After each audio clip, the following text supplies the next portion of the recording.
Hey guys, before we get started with today's PerfBytes episode, here's a word from our generous sponsor, Flood.io. Imagine your load test plan runs great with just 10 threads, but now you need 100,000 users. Distributed load testing seems like a good idea, right? But now you're wrestling with out-of-memory errors and blocked RMI ports, and your load generators outnumber the target servers for JMeter. You are throwing knives in the dark with limited feedback and Mandralic reporting. Say hello to Flood.io. Launch Flood test using JMeter or Gatling, view and share test results in real time, scale out your own grid across the globe in minutes. Flood.io, distributed load testing for everyone.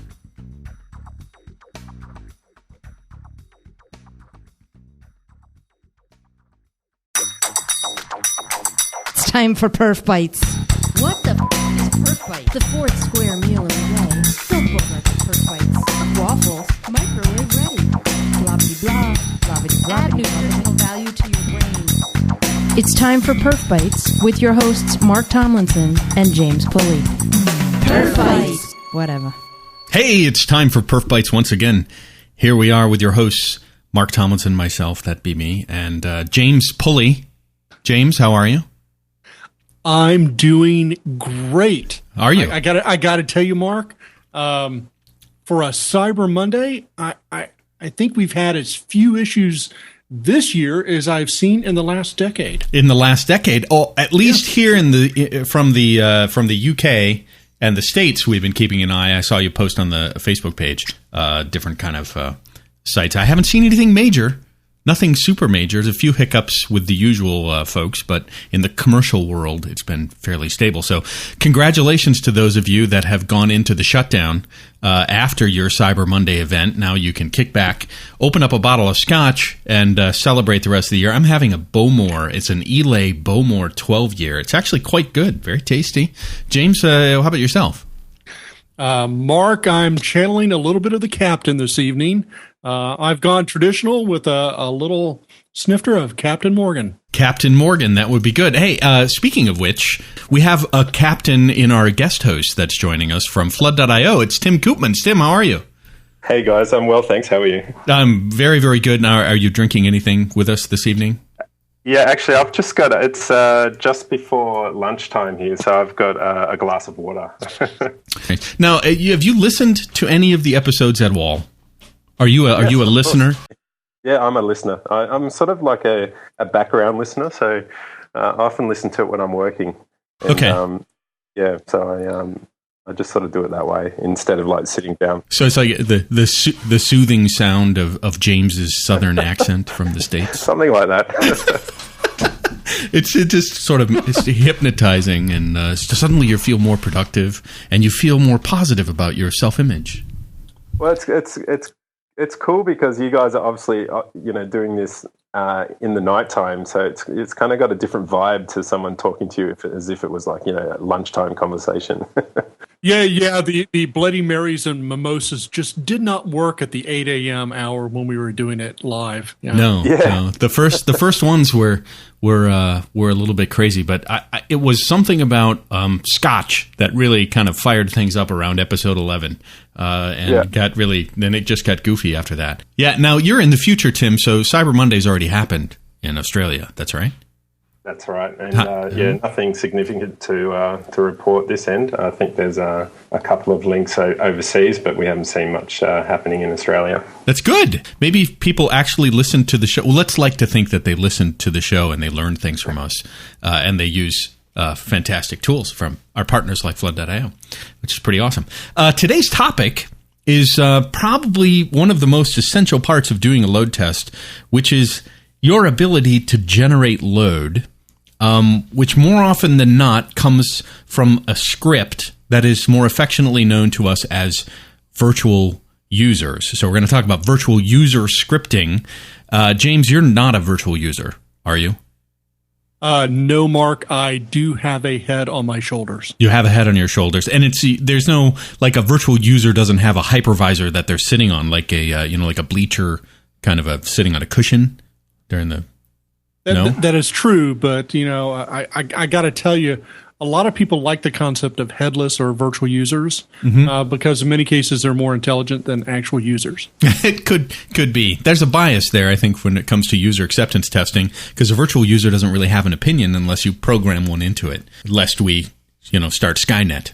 But before we dig into the tips and tricks about awesome scripting and everything you need to do to get off on the right foot with your virtual user scripting, James, why don't you tell us what's going on in the performance news world? Well, Mark, we have just a couple of elements to bring forward this week. One is on the JMeter front. Cool. For those of you who are using JMeter in a continuous integration mode and using Bamboo, there is now a JMeter plugin for Bamboo from Atlassian. You need to be at Bamboo version 5.0 and above to take advantage of this. We'll include a link on our website for you to go and download this Bamboo plugin. Cool. On the web performance optimization front, SOSTA has released a new white paper, which should be of interest to anyone who's interested in web application performance. Yes. It is titled The Top 10 Tips to Improve Web Application Performance. It was released on November 25th. Not in time to help anyone for Thanksgiving, I might add, but good timing nonetheless. And we will provide a link to that from our website as well. Yeah. And Tim, you have some news from Flood.io. Yeah, absolutely. Thanks, guys. I think recent news is we're just announcing Flood.io credits, and basically what that means is on a startup budget, we don't really get a look in when it comes to pay-per-click advertising models. So instead of like shelling out lots of dollars per keyword, we're offering credits to our users simply by tweeting or blogging about Flood.io. And you can find out more information about this on our blog. Cool. I think what's also happening is our Ruby JMeter DSL is getting a lot of traction at the moment. If you don't know what it is, just look up Ruby-JMeter.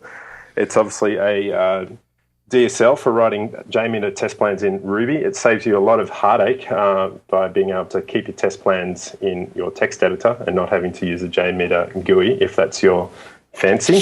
The JMeter GUI is like it's like wishing torture on myself. And I feel that way about almost every scripting tool, though. It's like I love it and I hate it, and I love it and I hate it, and I love it and I hate it. So I've used the Ruby JMeter.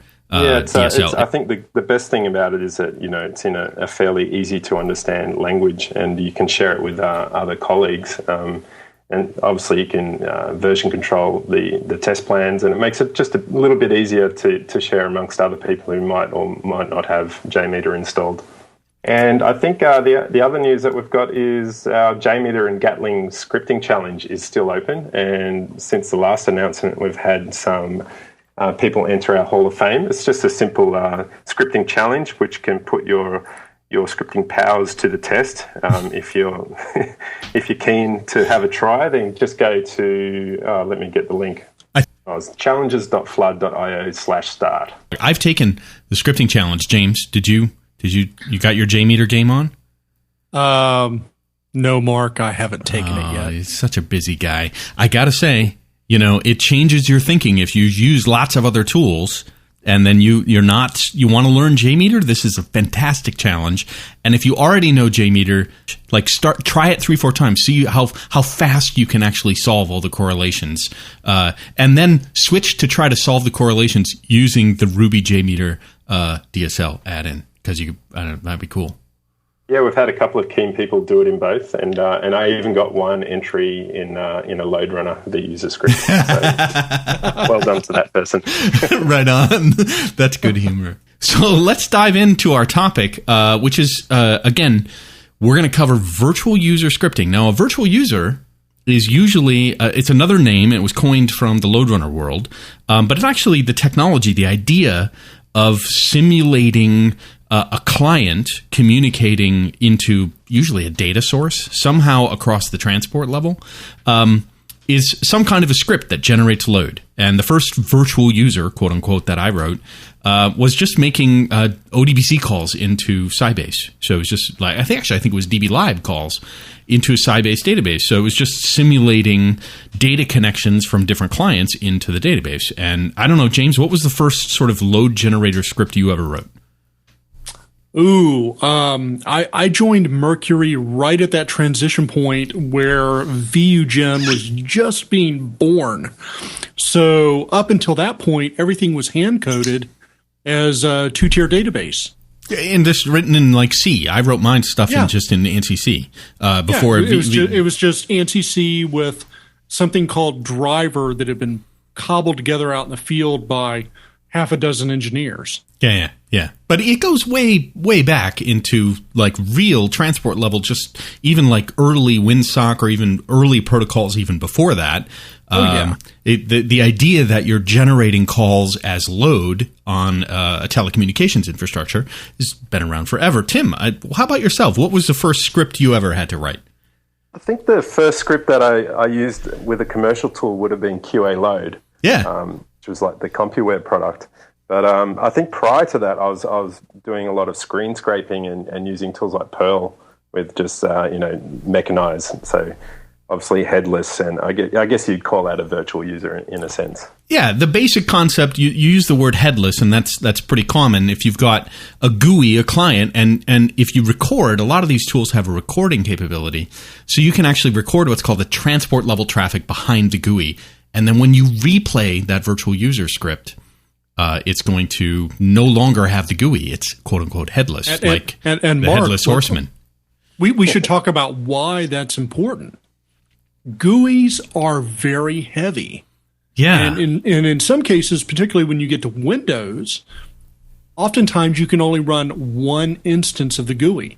So if you decouple the GUI from the actual transport layer calls, now you can run more than one, and they're lighter weight, so you can run a lot more than one. You could run like thousands on a given machine if you have enough resources to do that. Now, I think the distinction though is that most often they're used as a kind of like a threaded model or some form of threaded model, and probably more recently also event driven, asynchronous type stuff, but. Launching, say, 50 Firefox browsers headless in some virtual frame buffer on a PC isn't exactly efficient either. You know what I mean? No, it's not. So every driver is somewhat specific. So if you're just running IE or Firefox in invisible mode, you're still running the guts of the netgo, the getgo, the rendering, and that kind of stuff. Maybe not the graphical rendering. So the thing that I'll say that sets a load generator apart from a virtual user is that sort of the first tip I would say we have, and really James and Tim and I all agreed that this was really tip number 0.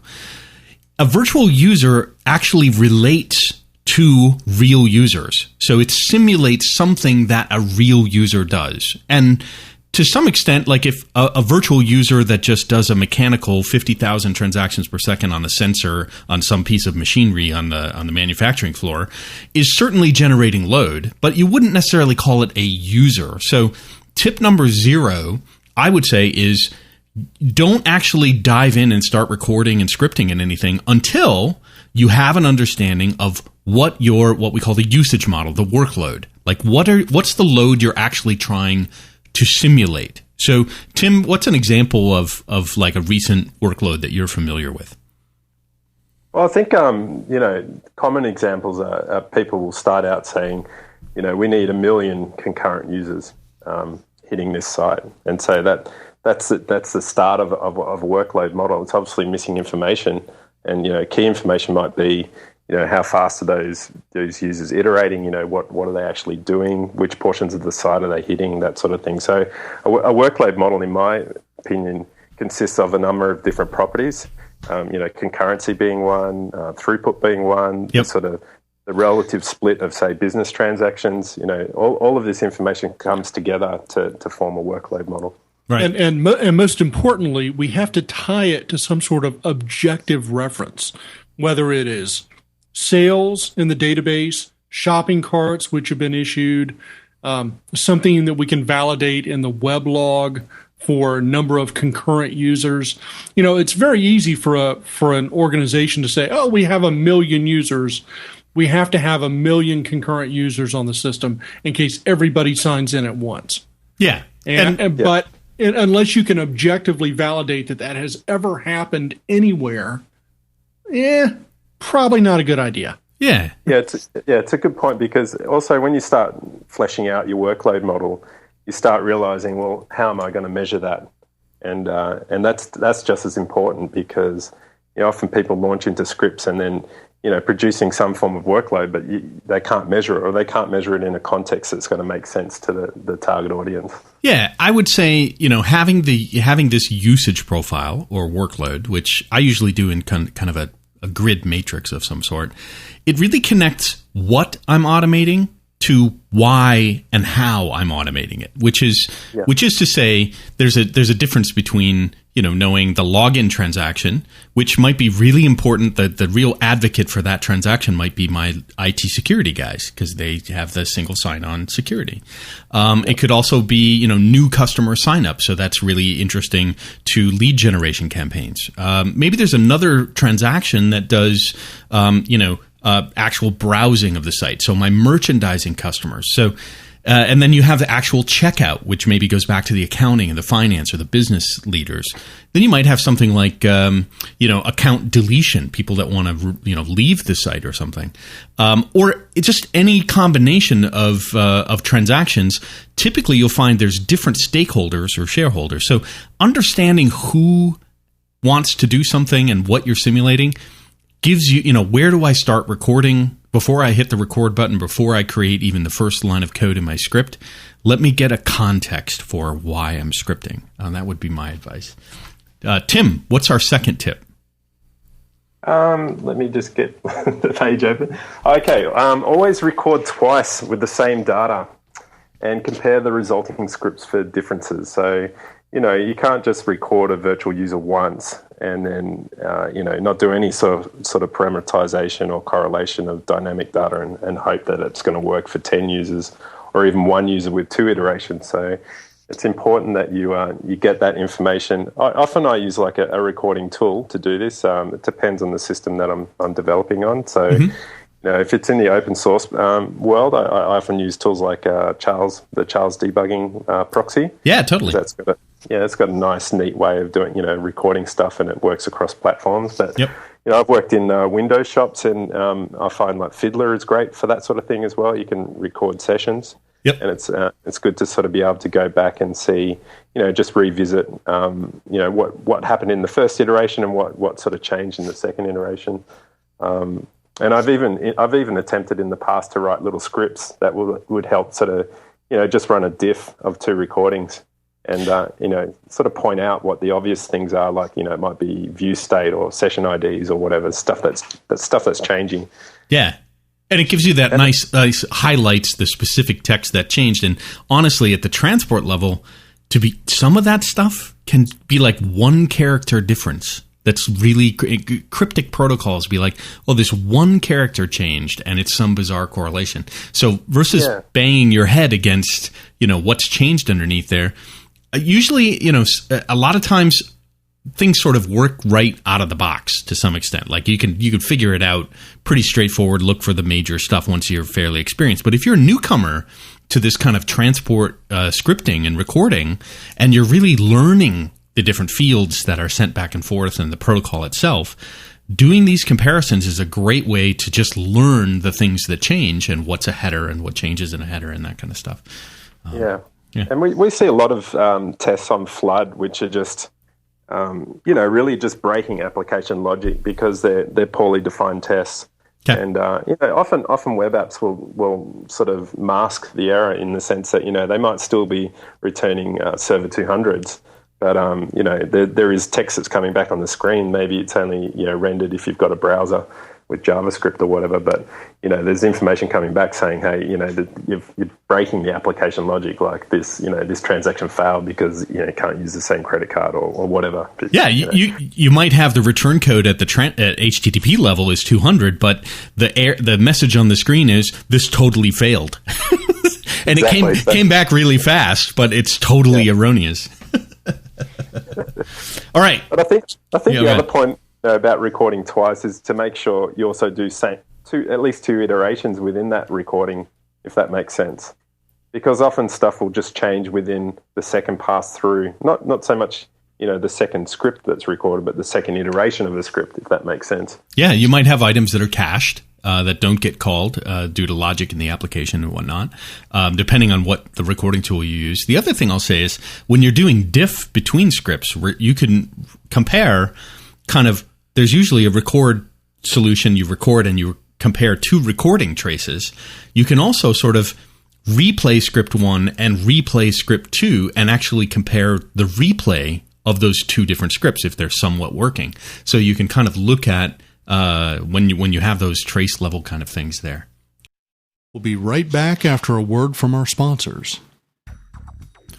Hosting for PerfBytes.com has been provided by NUCO, New Centers of Excellence in Performance Engineering, PowerTest Professional Services, The Script Farm, LoadRunner by the Hour, Videratech, Cloud Architect, and No Load Test.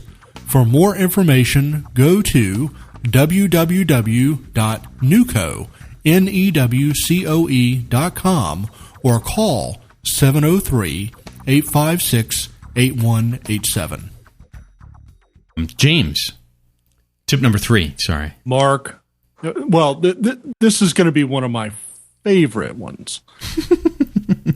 Never trust auto-magical algorithms to handle dynamic data if you don't have the skills to fix the automagical problems when they occur. If you don't know automagic, then you can't really do well at automatic. I will tell you. I know there are a lot of tools out there that purport to, hey, you can record, we'll fix all the dynamic stuff in the background, but they have to make a lot of assumptions on how of what the behavior is of the application in order to fix the problem of the dynamic data to a point in time. Yeah, and when you play it back, the odds that it's going to break at some point are really high. Yeah, and I remember, perhaps you do as well, back working in the Mercury LoadRunner days. Coming up with the different correlation rules for every vendor and every environment and every protocol was something that I think we probably wanted to make money off of because there was intellectual property in figuring out those rules. But it was like playing whack-a-mole. Like the minute you come out with version 1, but way back then there wasn't this sort of rolling, open, continuous release kind of patching kind of stuff. So correlation rules, like you tried to, figure it out once and then it would change. Like the next version, boom, its view state changes totally differently and Siebel changes totally differently. So the tools aren't necessarily fail-safe. Like they try to put magic in the tool. Yeah, there's never magic in the tool. Yeah, and this really impacts the new user, Mark, who is often thrown at the tool with very little training, told to produce, and they're stuck. Yeah, which is really a tragedy. Yeah. Tim, any thoughts on this? Yeah, it sort of plays to that. The record and playback, selling point is a myth, really. It just doesn't work. You have to, like for any reasonably complex application, you have to at least understand what it's trying to do. Yeah. And I think with these tools they're just helpers, really. Run them. They're good to run because they'll still highlight. It's just the equivalent of doing a diff anyway. It'll sort of fill your script with a lot of cruft, really. Yep. And then you can go back and go, okay, well, I missed that thing because that's like a sequence number and it's only one digit and I didn't pick that up. Yeah. So it might find something like that makes your job a bit easier, but definitely don't rely on it. Yeah, I think, James, the real point here is know the logic behind those automagical wizards. Don't just trust them blindly. Exactly. And don't trust anything blindly. Because if you do, it's going to get you into trouble and you won't be able to get yourself out. So Mark, I'd like to ask you to cover the next one. Okay. This is really interesting that a lot of people especially if they're recording in GUI, and I see this with the JMeter GUI and even sort of the script, the tree view in LoadRunner and some of the other tools that have a very visual aspect to them, sometimes leads people who are not programmers, who are sort of testers or coming into performance or this scripting, they don't treat a script as if it was code, but underneath it really is code, right? So the same rules apply. And that means if somebody were to take your script, and some tools aren't like this, some tools it's an XML file, like behind JMeter, it's an XML file. But even XML, SOSTA, I think as well, underneath the covers, if you really looked at some sort of script, it's in XML. XML is incredibly well formatted and very structured. So if you're in LoadRunner and you're just sort of loosey-goosey writing C code, treat it like really good code, because script maintenance, you've got comments, there's an encryptic kind of logic that could be in there. So do a really good job of using good coding practices in your script, so that if you get hit by a bus, and I'm not wishing that anyone here get hit by a bus, and you have to pass that script to somebody else, go through a code review, make sure somebody else can actually read your virtual user script and understand what you're doing. And if a developer were to look over your shoulder at your code, you would at least engender some sort of respect. So when you come to them and say your baby is ugly, they will say, well, maybe my baby is ugly. Yes, and it could be ugly. One last tip on this I'll say is even good programming code leaves out sometimes a reference to the real world and the requirements. And I think, remember at tip 0, we talked about the usage model. So if you have a transaction name like the login transaction or the customer lookup call or the update customer call, you should be able to have a comment in your virtual user script. And it could, even if it's a code-based script or a GUI-based script, some sort of code or comment in there. And I'm actually one in JMeter to use the comment field because it can get really huge, totally expandable. It's a very convenient white space in any sampler or any object. That you put comments in there that actually connect it back to the requirement, connect it back to the actual use case and object. So use really good programming skills if someone's ever going to have to maintain your script and actually code it. Some tools like JMeter, I guess, don't really encourage you to treat it as code in the sense that you can only develop the script in a GUI, and that was like sort of the reason why we went down the Ruby JMeter path, was to have a DSL where you could have readable code, I guess, because no one really likes reading XML. To be honest, it's like stabbing your eyeballs out. Trying to edit an XML file. But the other point that I had about this was, so I think some testers take it too far, like in terms of treating it as code. And I've seen scripts that are big enough or complex enough to launch a space shuttle kind of thing. And as a consultant, coming in from the outside, and you've got 2 weeks to work on it, it is just so complex and so many libraries and stuff that just everything's been atomized and normalized and referenced, and it's just so crazy that an outsider can't quickly ramp up and get up to speed on it. So I think it's good to sort of write it as if you could share it with someone else in a reasonable time. I think that was the goal of that programmer. Is to guarantee themselves a job for life. Yes, until they get hit by a bus. Yeah, and it's which does happen. It is. So don't overdo the complexity of a script as a programmer. So be a tester first, and understand that refactoring an application is not as easy.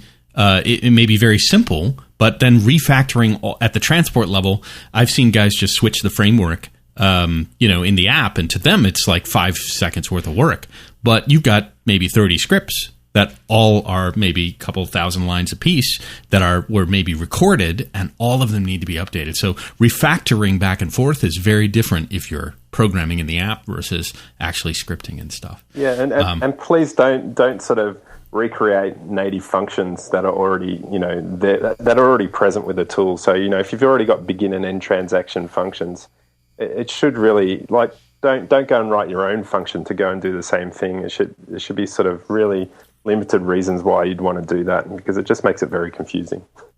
Yep, keep it simple. Yeah.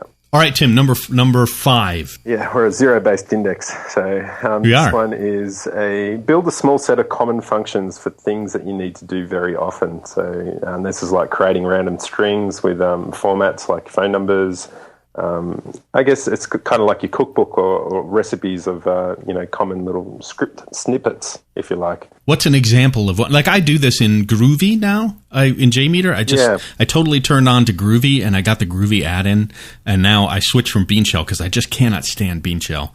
Yeah, it's just as performant, I guess, and it's also probably better supported with examples for this sort of thing. So yeah, I think just common things like string manipulation, maybe iterating through arrays, all that kind of common stuff that you need to do, finding the maximum of a number. They're all sort of, just common stuff that you'll reuse between projects. And it's good to have it set in a location that you can get to rather than trying to think, what project was I working on where I had that credit card, syntax checker or whatever. Yeah, right on. All right, so that's the first collection of tips we have about scripting and sort of approaching your scripting of virtual users. We're almost to the bottom of the hour, and that means, James, you know what time it is. Yes, I do know. Hello, PerfBytes listeners. It's your old friend Satan here.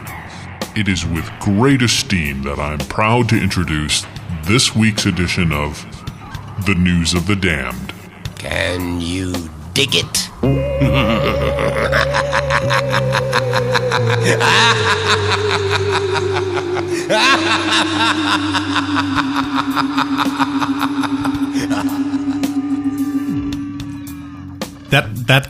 That guy is a shopper on Cyber Monday, but I think he's actually happy because nothing seems to have crashed. Mark, if there was ever a season for that introduction, I think this is of course it is. It's the online peak day in the year. There are so many companies that are just sweating it right now. They're hoping. Listen to that shopper. She's trying to get the last Xbox. I thought she was trying to get insurance on healthcare.gov. You mentioned the site that we shall not name. We shall not name. So Mark, I've got some great stories this week. Yes. They've all come in the last couple of days. Marvelous. And this one comes under the headline of, would you like some fries with that? Fry's Electronics had some one-day specials on Thanksgiving. Oh. And here's what they failed to realize. You have two types of people on Thanksgiving when they're done with turkey. Yes. Those who watch football and those who shop online. Oh. And where do your average Fry's customers fall? They generally don't watch football. Because we're techno geeks? I'm profiling here, Mark. Yeah. Oh, sorry. Yeah, I'd love to watch football, but I'm busy upgrading the RAM in my PC. So these Thanksgiving Day only specials showed up on Fry's. All these people were done with turkey. They weren't watching football. They went to the site. What do you think happened? Kaboom. Yes. Yeah. Yes. Yeah, pretty much. Yeah. The next story is a little bit surprising. It comes under the headline of Black Friday Worldwide. And does everybody eat turkey? Tim, do you eat turkey? You don't celebrate Thanksgiving down in... No, we don't. We eat turkey at Christmas, and like Australia has our own sort of Cyber Monday event. Yes. Okay. Called Click Frenzy. Click Frenzy, I like that. Yeah, It was last year. I think it started last year on 2012. It's like sort of in November, and it was quickly branded Click Fail as a hashtag. And, I think, in fact, we covered that. We did cover Click Frenzy last year. Yeah. So that went off again this year, and I think it was a lot more successful because I didn't really hear much about it in the news. But I know that a lot of the the third-party promoters, well, I know from tests that were run on Flood.io, I guess, was we could see people sort of preparing for that. Some of the larger retailers. So yeah, I think we got their stuff together this year around. Cool. Well, the really surprising one this year comes not from the UK, Canada, the United States, Australia, New Zealand. It comes from Nigeria. Yeah. So was it the Nigerian bank? Yeah, very good. Yeah. There's a failed prince who wants to loan you some money, right? Yes, that's right. So the website of Congo, who is one of the leading online retailers in Nigeria, crashed on Black Friday at the start of its Fall Yakata sales event, which I guess just happened to be coincident with our Black Friday. The promo was expected to last 84 hours from the start. And my immediate thought was, how many American shoppers are going to the Fall Yakata sales event at Conga, which is causing this extra load? I probably none. Maybe the people who couldn't get into fries. Oh, why 84 hours? Is that what, like 3.5 days or something? Who knows? They lose interest on the fourth day. I guess so. Yeah. For all we know, it's biblical. Could be a religious reference. 84 hours. Tied. Well, if it was in my area of the world, it would be tied to like a racing car event or a basketball. 4 hours. It's an interesting soak test. That is a really interesting soak test. Oh, you know what it is? PlayStation 4. Oh. That is why they got nailed. Yeah. Because, PlayStation 4. Okay. The next one is literally almost right next door to me. Really? Right down the street? Can you walk in and ask him what the hell happened? Well, this is actually I do have some inquiries, but we'll keep that on the QT right now. All right. It is. We're going to put this under the headline of Modern Southern Crushing Load. Crushing Load. Love Crushing it. Load. And Belk's, which is a retail chain grounded in the southern United States, was subject to a series of website outages on Black Friday as people rushed to the site for one-day and weekend sales. A couple bits of interesting trivia here. Belk's is a store that my mother loves. Oh. However, I do not believe my mother was responsible for this because she prefers to try to take out the cash registers in person. Yeah. And the other interesting tidbit, and Mark, you've actually seen this building when you came to visit, is the original Belk's was founded in the late 1800s and about 3 miles from where I live. The original brick building is still there. It's got the painted sign on the side of it. Yeah, just imagine the probably limitation in bandwidth they had in the 1800s. Yeah, I think it was telegraph at that Telegraph, Morse code. I mean, that's really limited packets, yeah. All right. Headless pigeons. It's headless pigeons, which is yes. So it is interesting, Belk's, and they are a user of a number of different performance testing tools. Yes, that's in the market. All right. So this was probably just marketing was so successful that they had no way to anticipate it. Beautiful. We can't have a News of the Damned without something from the UK. Yes, Richard Bishop. He's so fond of hearing from us, isn't he? But Richard will love this one, I think. Okay. It really has nothing to do with testing or poor planning. Basically, it was a flash mob event on the Reebok website because they had a business level defect which priced a pair of shoes, which normally was at 110 pounds sterling, to $0. Oh. And we've seen this on a couple different commerce sites where they just got free jackets. One was a free purse.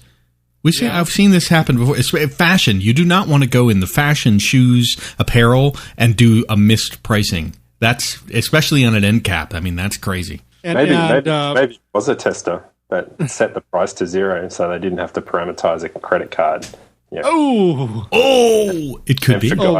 We hope that's not the case in this case. But you're looking at a minimum of 10,000 people rush the site. Wow. There are some third-party sites that are suggesting that they saw over 100,000 click-throughs on the link to the sale page. So they were just buried in a flash mob event.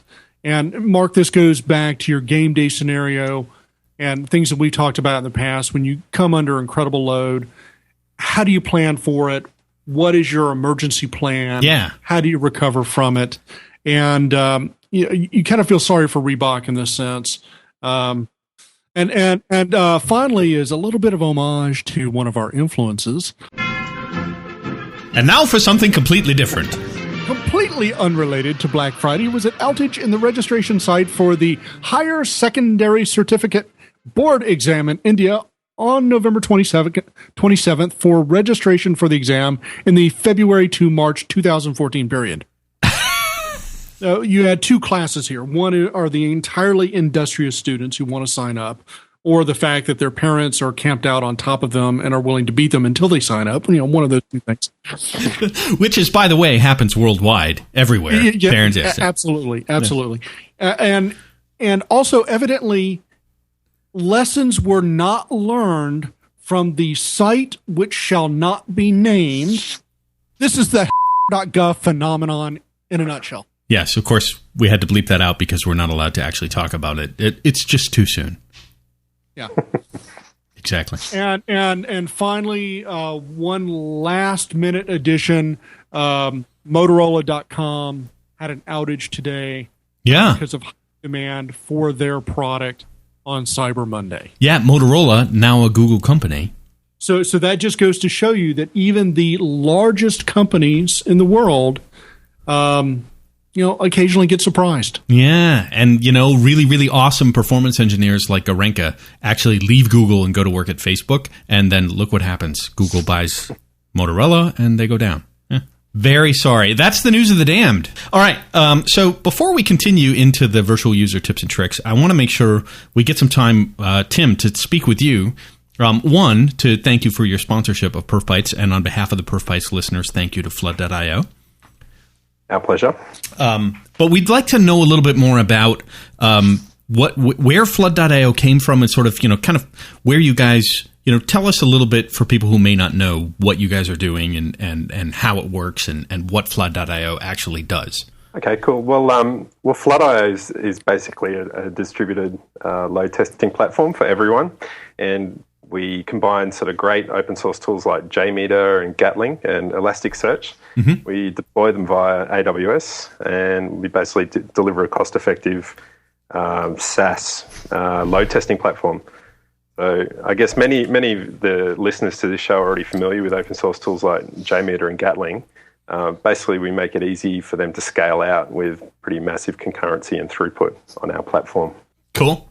Yeah, in terms of the history, well, I guess the history is really born out of my own as a performance test practitioner, if you like. Yes. I was doing a lot of stuff in the commercial space, in Load Runner, that sort of thing, and I started doing more and more sort of short engagements, and by short I mean 2 to 3 weeks with clients that were looking for alternatives, and obviously open source tools like JMeter were to the fore there. And so I found I kept doing a whole bunch of sort of mandrolic tasks for every one of those engagements. Hang on now. Setting up. Describe this phrase, mandrolic.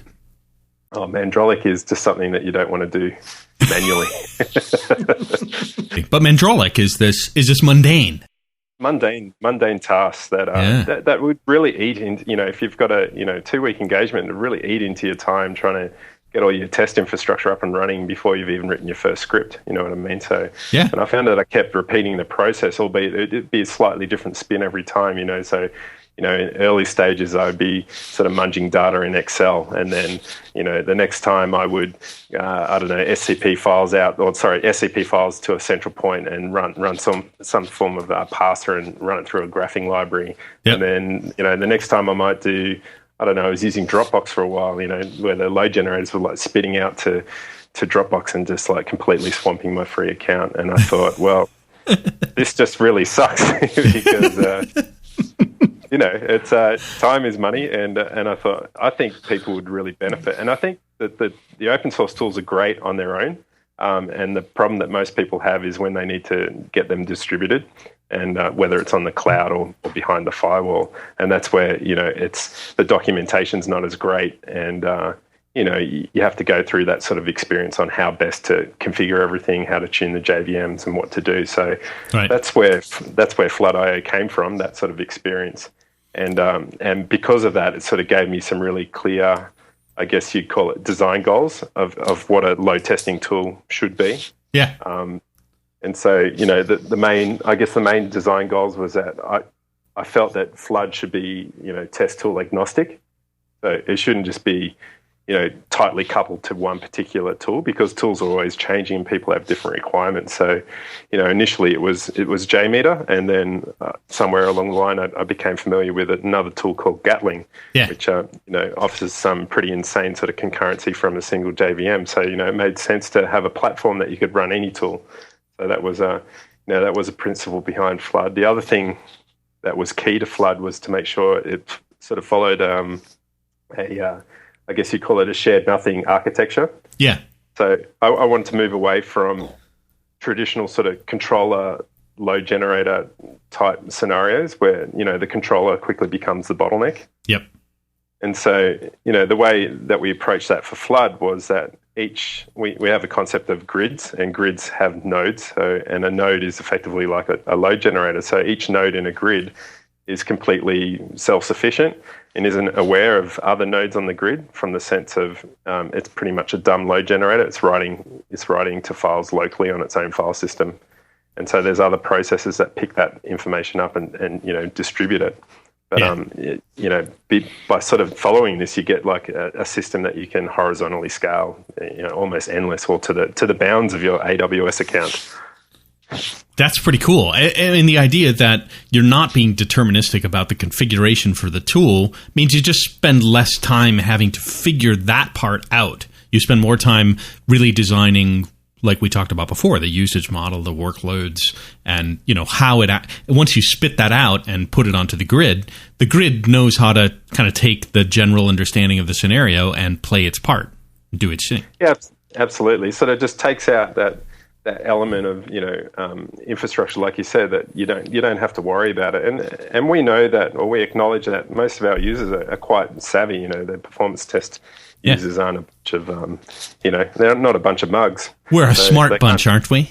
They're a smart bunch, so they know what they're doing, and there's a temptation there as well for a lot of our users. Well, I could just do this myself. I can just write a shell script that can do the same thing. And so we want to make it sort of tantalizing enough and simple enough that you kind of get to that point where you go, oh, look, I won't bother doing it myself. I'll just use Flood. So that's kind of the direction that we're taking. Exactly. Yeah. James, you had a question.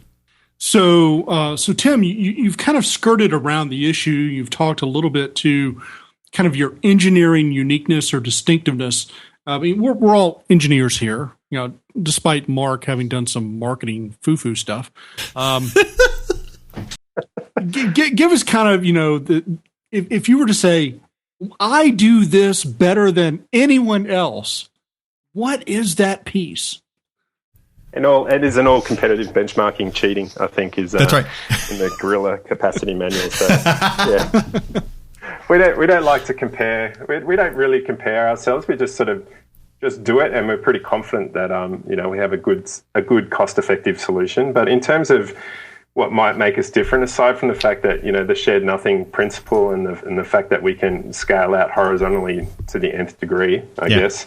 The other thing that kind of makes us different competitively is just our the pricing model and the way we offer our services to our customers. So, for example, with our professional and business users, we quickly found that people didn't want to pay for our on-demand infrastructure, which we obviously charge a markup to have that privilege. And we have a number of rather large customers that just use their own AWS account. So we find that's really popular with those sort of plans, because what they can do is just pay a single subscription fee per month, and then they can start up as many nodes as they like under their own AWS account and just pay the raw infrastructure costs through AWS. So that's quite popular. Yeah.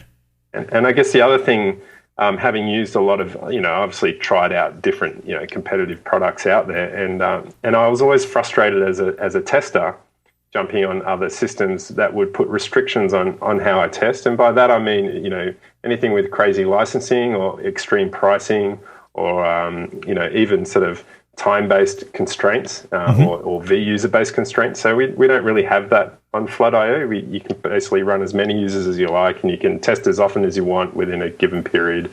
We don't enforce those sort of constraints aside from the free users, of course. But So it kind of we wanted the tool that gets out of the way, that doesn't block you from doing your job, and you can get on to which the most important part, which is analyzing the results. And I think that's the key thing. Having all those years' experience and using different tools, I always felt that I spent too much of a portion of my time on sort of just working with the tool and working with the script and getting reports out, and not enough time sort of doing the actual testing. Yeah, and I'll say that there's so many different vendors that the three of us has worked with over the last many years, that there's one piece of value that you get from a performance test consultant, which is knowing which tool will fit which type of scenario. And more often than not, that I'm finding, hey, I'm going to spend the money, and I'm going to spend the money on the talent to design the test, and hitting a roadblock on licensing here or pricing there or schema there is actually, it's really difficult. But it's also something that the SaaS model changes, because you have this flexibility. Whereas, say I'll take a typical load runner setup. I'm gonna go and put in a requisition. I'm gonna get 4 load generators, and I'm gonna get a controller, and it's very determined up front exactly how that's going to be built, and it's a very specific long-term cycle. But continuous integration, continuous delivery, plus the SaaS running things in the cloud, you're not gonna want to hit that roadblock over and over and over again as you're just trying to get your testing done. So it's more like, hey, just sign me up in an operational expense model, working in SaaS. You don't want to have that conversation. Like, if I'm a consultant, my customer is not paying me to have a conversation about licensing. They want me to talk about the app, the bugs I find, the defects I find, the kind of test scenarios we can design, and the things we can learn. They're not paying me to be an expert on tool licensing. So.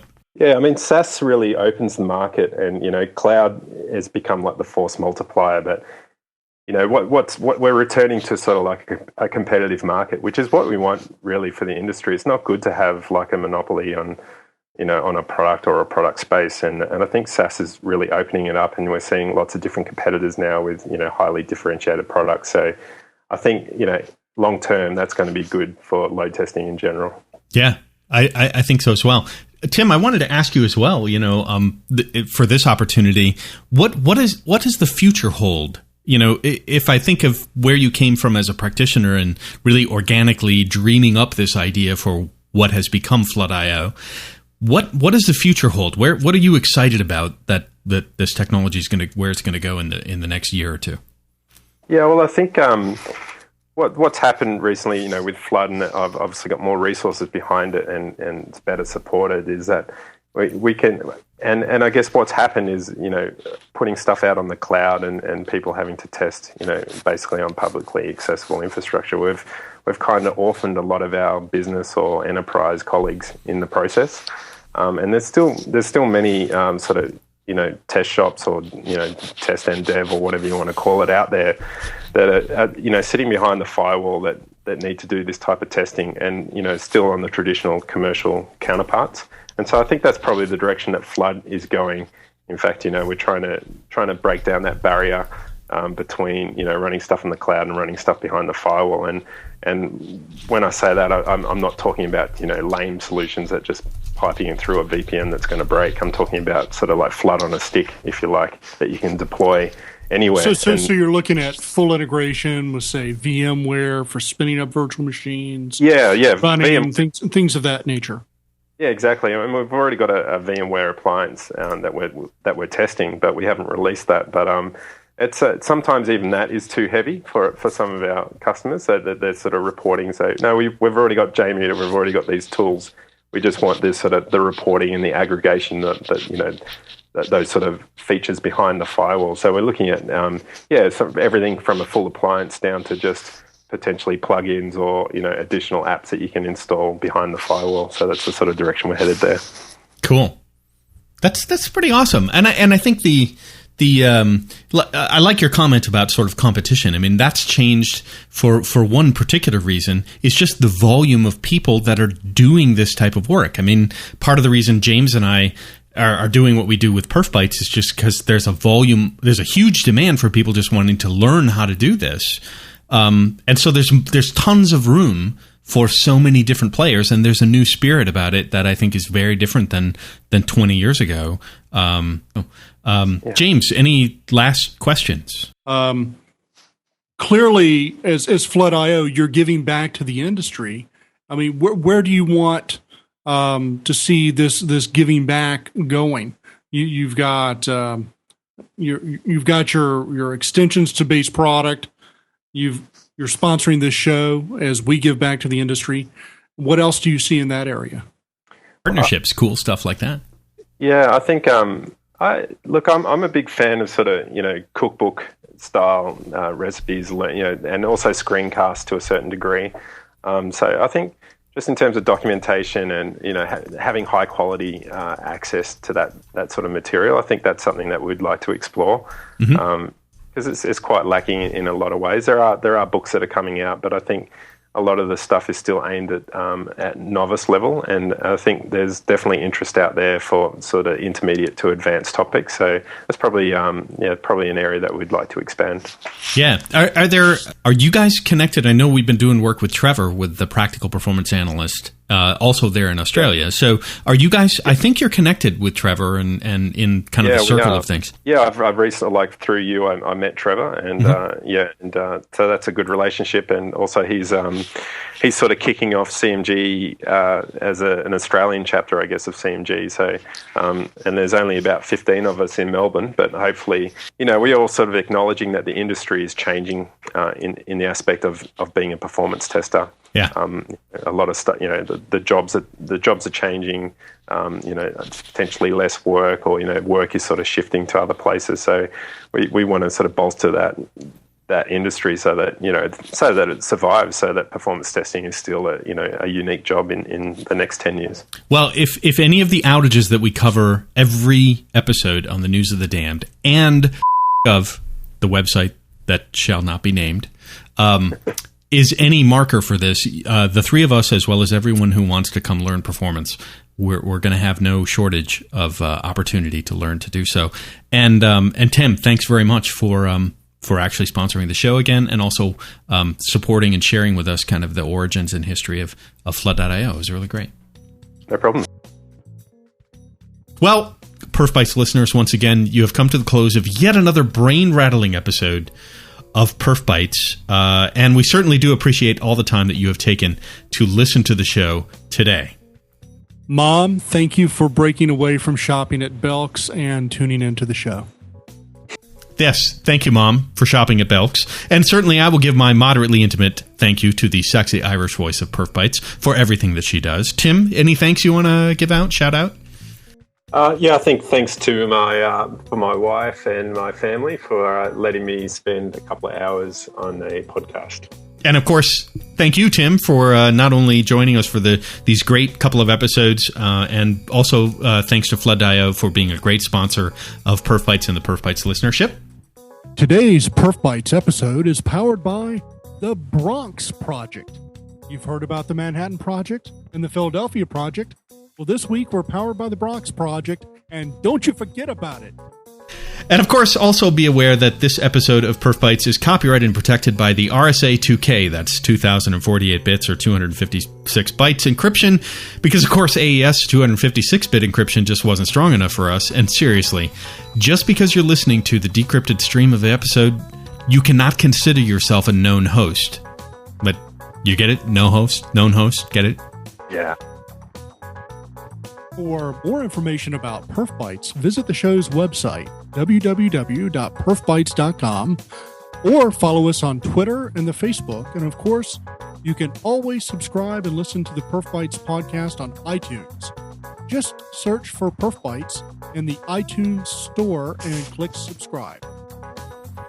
And of course, be aware that the PerfBytes show and staff are supporters of the Performance Engineering Book of Knowledge, the Computer Measurement Group, which is coming to Australia in the new year, and of course to the Software Test Professionals community of software testers. Of course, James and I will be at the next STPCon in April 2014 in New Orleans.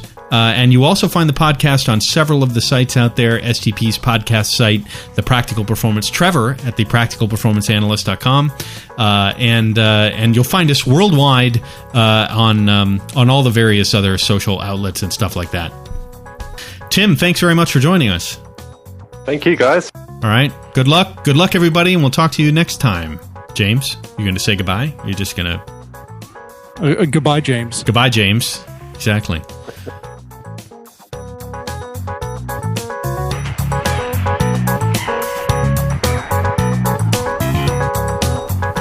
Hey guys, we had such a great time talking with Tim and everything on this episode that we actually ran out of time to cover all of the different V'user tips and tricks. So our next episode is actually going to be a continuation of another, I think, 6 or 7 or 8 or 9, I don't know, a bunch more tips on V'user scripting. So we'll see you in 2 weeks in the next episode, continuing our conversation with Tim Koopmans from Flood.io.